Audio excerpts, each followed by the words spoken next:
Angel Reese is back in the spotlight, but not because of anything she's done with the basketball. Nope, this time it's her mouth doing the dribbling, and people are left completely baffled. She's out here demanding superstar-level money while acting like she's above any form of critique. Talk about petty. It's like she wants the paycheck of a franchise player, but none of the responsibility that comes with it. So, you really have to ask, is Angel trying to play elite-level basketball, or is she just playing make-believe royalty? This seems to be a complete 180 to how the real superstar Caitlin Clark treats the fans. If you're a CC fan, comment it down below. Let's go. Reese is giving terrible advice to potential fans and followers. Absolutely. This league is claiming it wants to be popular, and it wants to generate interest. And you've got an actual player, supposed to be the supposed second most popular player in the league, crapping all over fans that have taken an interest in players. Before you brush it off as a one-time gaffe, let's be clear, this wasn't some offhand comment. What Reese just said might actually be one of the biggest obstacles standing in the way of the WNBA's next level of growth. That's why the real question becomes this. Is Angel Reese actually advocating for real change in women's basketball, or is she just generating chaos and calling it activism? Stick around, because once you hear the full story, you'll finally say out loud, "Ah, so that's what's really going on here. Y'all be feeling too entitled. Faking y'all's opinions matter about someone else's life instead of minding your own business. I promise you win at life when you just live your own life and mind your own business. I promise. I don't give a rat about that." That statement right there. Now here's where it gets wild. Angel Reese doesn't even hold a single official title within the WNBA Players Association. She's not part of the union's leadership. She isn't even part of the negotiating team. Yet, here she is on social media making loud, sweeping statements about potential strikes as if she speaks for the entire player body. Essentially, she's treating herself like the voice of the WNBA, despite not having any of the actual responsibilities or roles that come with it. Just imagine being a seasoned union rep working through serious discussions, and then you hear a rookie trying to hijack the message with half-baked threats on a public platform. Women's basketball has been clawing for recognition for years, and now that it's finally earning the spotlight it deserves, the headlines are being hijacked by drama. Angel Reese recently made waves by claiming that she, personally, is the reason for the sport's current surge in popularity. While the WNBA should be basking in a collective moment of growth, Reese is out here making it all about herself. She's less interested in lifting the game and more concerned with whether the limelight is hitting her directly in the face. Instead of celebrating unity and progress, she's busy turning the conversation into a personal power struggle. And the fans, they're exhausted. While the league tries to build a future, Angel is out here swinging a wrecking ball. What are we doing here? These players in this league do not want this league to grow. Again, they want it to grow under their circumstances only. Women's basketball is finally getting attention, and now that it's getting attention, it's not the right kind of attention. Cry me a river. I mean, really, what are we doing here? Here's the actual issue. Angel wasn't criticized for having an opinion. She was called out for how she reacted to the response. At the professional level, scrutiny comes with the job.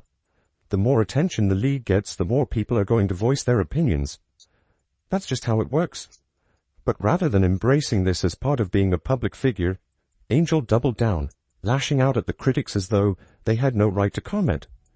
That reaction, it did far more damage than the criticism itself. In elite sports, real stars rise under pressure. They don't crack when the spotlight intensifies. Angel Reese needs to realize that with influence comes expectation. And only those who embrace that reality, not run from it, will thrive. This is a wild statement. You are a professional athlete. You are in the limelight. You have chosen to put yourself out there, which means you are open to criticism, and you're open to hearing things you aren't gonna like. About your play, about how you conduct yourself, all of it. It is part of being a celebrity, a sports star, whatever. There's no amount of, well, we're gonna call it online hate. Nah. It's criticism. All eyes are now on the matchup everyone's talking about. Indiana Fever versus Chicago Sky. On one side, you have Caitlin Clark. The generational phenom fans can't wait to watch. On the other, Angel Reese, the walking controversy who always seems one comment away from a headline. This isn't just a game, it's a spectacle. It's the clash of two brands. One built on performance, the other on provocation. Add the anticipation surrounding Caitlin's return, and it's no surprise that analysts are forecasting over 3 million viewers. This isn't just a WNBA game, but beyond the ratings, this matchup is symbolic. Caitlin Clark represents the kind of stardom built on action. She shows up, does her job, and elevates the team around her. Angel, on the other hand, has become synonymous with noise. Her narrative is driven more by confrontation than contribution, and when these two players step on the same court, the contrast will be impossible to ignore.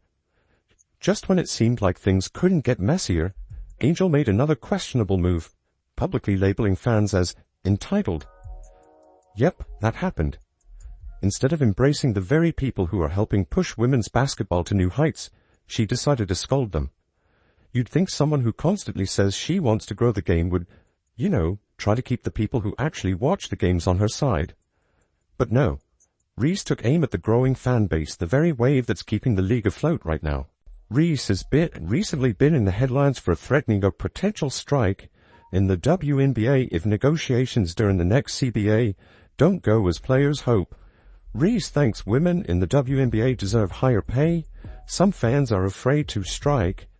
A strike could hurt the momentum the WNBA has built in popularity. When Reese and Caitlin Clark enter the league, it will kill this league. It will kill it. If they go on strike, it's a wrap. This isn't just about bad PR, it's about the message it sends. In pro sports, your relationship with fans is everything. Gratitude isn't optional, it's part of the job. When you alienate the audience, you don't just damage your brand, you put the league's momentum at risk. At the very moment when women's basketball is finally capturing hearts, Reese is busy burning bridges. And then came the cherry on top, for casual threat of a strike. At the very time the WNBA is starting to catch fire, Angel Reese is already talking about walking away from the court if her pay demands aren't met. Let's be clear, no one's saying players don't deserve more. But choosing this moment when the league is finally drawing eyes and headlines to float the idea of a lockout, that's reckless. Caitlin Clark and other rising stars are working tirelessly to build momentum, while Angel seems more interested in pulling the emergency brake. One wrong move at this stage could derail everything. Reese uses her platform on social media in her podcast, Unapologetically Angel, to publicly espouse those beliefs. Reese recently suggested that she's different in person. Quote, "The funniest thing people say to me is, wow, you're so nice in person, it's crazy. The way you're portrayed online, I just laughed and say, yeah, I did a video about that. And you know what? A lot of fans said, you know what? We don't believe anybody ever told you that. Sorry, and look, you know what that is? That's a fan's opinion, and they can have it." Meanwhile, Angel is trying to flip the narrative on her podcast, Unapologetically Angel, insisting that she's actually misunderstood. According to her, she's way more likable in person and the public has simply misjudged her. But here's the thing. When the general reaction is, "No one ever told you that," it says a lot. It speaks to a credibility issue, a trust gap that words alone won't fix. In today's digital world, public image isn't shaped by what you say. It's shaped by how you consistently act. You can't just declare you're misunderstood and expect the world to nod in agreement. You have to show it. Angel wants to control her image, but the reality is this. The people watching, the fans reading, and the cameras rolling, those are what shape how you're seen. And right now, the version of Angel Reese the public sees isn't matching the one she's trying to sell.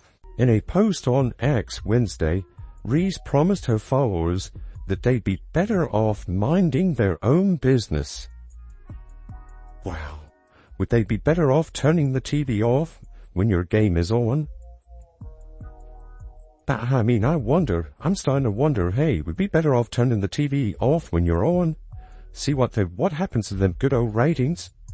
It doesn't matter if you're not playing Caitlin Clark, nobody's watching you anyway. Angel Reese seems to be towing a risky line, continuously making statements that come off as dismissive toward her supporters. Telling fans to mind their own business might seem like tough love if framed constructively, but in this case, it felt more like a slap to the face of the very people who help fuel the league. There's one crucial point she appears to have overlooked. Her livelihood, platform, and public presence all exist thanks to the people who buy tickets, tune into broadcasts, and keep the WNBA thriving. If fans really did mind their business and stopped watching when she played, those prized ratings would vanish in an instant. And let's be honest, the bulk of those viewers are showing up for matchups featuring Caitlin Clark. Without those, Reese's individual draw would hardly make a blip. In pro sports, the fans aren't just background noise, they're the entire engine. Insult them, and you're cutting off the fuel to your own future. This league is claiming it wants to be popular, and it wants to generate interest. And you've got an actual player, supposed to be the supposed second most popular player in the league, crapping all over fans that have taken an interest in players. As part of that, you're going to get positive feedback and negative feedback. That's life. That's life. As a sports player especially, Reese has only pushed further away from fans through harsh comments and an aggressive stance against public feedback. Saying she doesn't care about opinions and doubling down on her mind your business mantra shows not just disrespect, but a fundamental misunderstanding of what it means to thrive in professional sports. Athletes don't exist in a vacuum. Their careers are directly tied to the public, through reactions, criticism, and yes, praise too. You don't have to agree with every tweet, but dismissing the audience entirely tears down the very bridge you need to cross to remain relevant. The more interest she receives from public, good or bad, the more publicity the WNBA receives. The more publicity the WNBA receives, the more money she stands to make on her next contract. Absolutely. The bigger your platform, the thicker your skin needs to be. The spotlight comes with pressure, and that pressure includes opinions from all directions. Shoving fans away doesn't give you peace. It just creates distance, isolation, and ultimately irrelevance in a game that never pauses for those who lose public favor. It's unbelievable, folks. Mind your own business, fans. I know you're sports fans and I know we're in the public, but don't criticize us.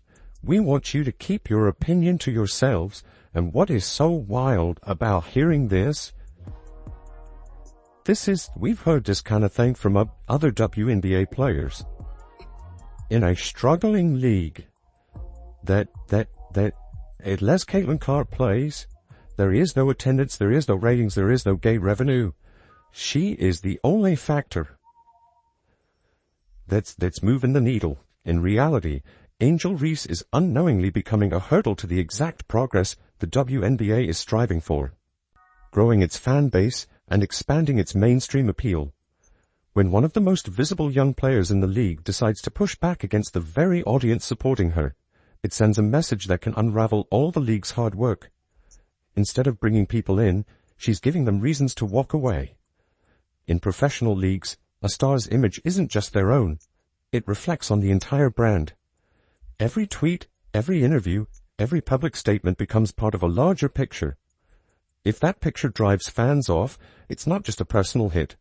It's a ripple effect that damages everyone around you, including the league itself. What's ironic is that Reese doesn't seem to grasp that this growing spotlight on the WNBA is her biggest opportunity. Every new viewer brings in more money, more brand deals, and bigger platforms. That means more income, more leverage, and more chances for players like Reese to cash in. By alienating fans, she's not just clashing with the audience, she's blocking her own path to the financial rewards and long-term stability she says she wants. In the end, professional sports is a business, and popularity is its currency. Angel Reese is standing at a pivotal moment. She can either be remembered as a major driver of the WNBA's growth, or the loudest reason it hit a wall. While Reese is being salty with fans, the reality is this. Caitlin Clark is carrying the league's visibility like it's a gym bag. The WNBA knows it. The fans know it. Even the haters like Reese secretly know it. That's why nearly every one of Clark's games is being broadcast worldwide, because whether you're a fan, a critic, or a bitter rival trying to pretend you're not watching, you are watching. Caitlin Clark is must-see TV. And this isn't just about basketball anymore. This is business. The WNBA has spent years trying to break into the mainstream, fighting for viewers, ticket sales, and attention. Now they have a walking highlight reel doing all that and more, and she's only just getting started. Let's kick things off with the receipts. Before Caitlin Clark's arrival, the Indiana Fever was basically the WNBA's version of a clearance rack team, there but rarely picked up. Fast forward, and now they're the hottest show in sports. Last season, the Fever pulled over 340,000 fans through the gates at home games, a mind-boggling 319% increase from the year before. We're talking about a team that couldn't get 80,000 fans total in 2023. Now they're stacking attendance like it's playoff time every night. And the best part? It's not just Indiana. It's everywhere. This isn't hype. This is economics. Teams know that hosting the Fever isn't just another game. It's a payday. Bigger venues mean more fans, more merchandise, more concessions, more revenue. And that extra cash, it helps build a stronger, healthier league. Caitlin Clark isn't just growing the game, she's helping fund the future of it. 6 WNBA networks set ratings records this season. All Caitlin Clark. 23 WNBA games drew more than 1 million viewers. Clark played in 20 of them. And don't even get us started on merch. Caitlin's jersey didn't just top the charts, it obliterated them. She outsold every player in the league combined. That's not a fluke, that's a phenomenon. Thanks to Clark, the Indiana Fever has gone from being a team only locals knew about to one of the top-selling franchises in all of women's sports. She's not just a player, she's a brand. The WNBA Draft and All-Star Game demolished their viewership records with Caitlin Clark. The Diana Taurasi Draft drew 600,000. It was the most watched draft ever. Caitlin Clark's draft drew nearly 2.5 million. 374% increase of viewership. Fever quadrupled ticket sales after drafting Clark. Washington in Indiana set the single-game attendance record of 20,711 on September 19. Capital One Arena, the WNBA's average attendance last year was 9,807 fans, up 48%. And keep in mind, that was really one person that added those 3,000 fans on average. Let's talk real numbers. Fever games accounted for half of the WNBA's national TV revenue last season. Half. One team, one rookie. League-wide attendance jumped 48%. And more WNBA games passed the 1 million viewer mark in 2024 alone than in the previous 2 decades combined. What's the common denominator across all of this?